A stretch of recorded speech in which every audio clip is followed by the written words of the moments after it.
The sounds of the accordion, fiddles, and laughter may conjure up memories of a bygone era in Ireland, but the musical tradition is alive and well here in Philadelphia. Rambling houses were part of the culture in Southern Ireland for many years in the days before technology.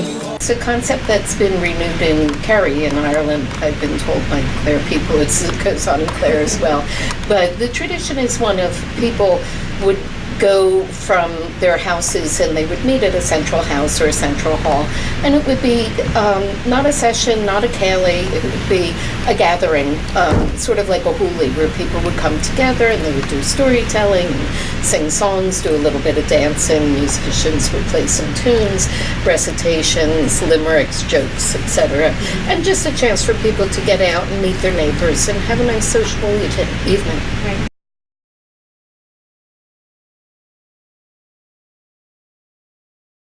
Now, musicians and storytellers are rambling on over to the Irish Centre in Mount Airy once a month to rekindle this tradition. It would be great if it could be a monthly event to get people into the Irish Centre. For some people, like Vince Gallagher, the Rambling House tradition was not something he grew up with in his native Donegal. I am here with the man, the legend, Vince Gallagher. Vince, thank you for being with us. Good evening. How are you? I'm good.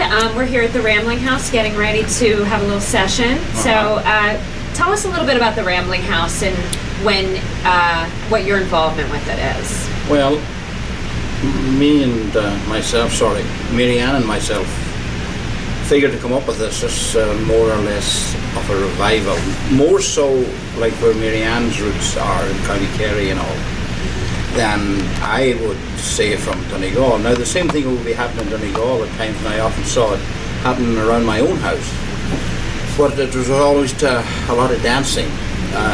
This kind of stuff that we're doing is a bit more variety of tell a joke, have a recite something, play a tune, have a couple of dances, whatever.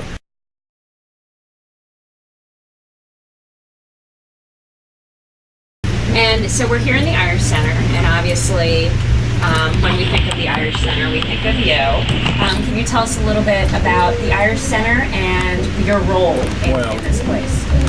My role is that I force people to do things. And I like to see people get involved. And basically in the last 10 or 15 years they have been a crew around here, which are exceptionally good, and they have never failed to get involved if I ask them. And before that there was Geraldine Trainer from Tyrone, she was the president, and before that then I think it was Ed Pendergast, and they started kind of the ball rolling a little bit, and we have done a lot of stuff in the last. It keeps it solvent, and it keeps it looking good. And we hope that's the only Irish Centre we got in Philadelphia, and we intend to keep it that way if possible. Keep it looking good and keeping the people involved. Make sure you make it to the next Rambling House, scheduled for next month at the Irish Centre.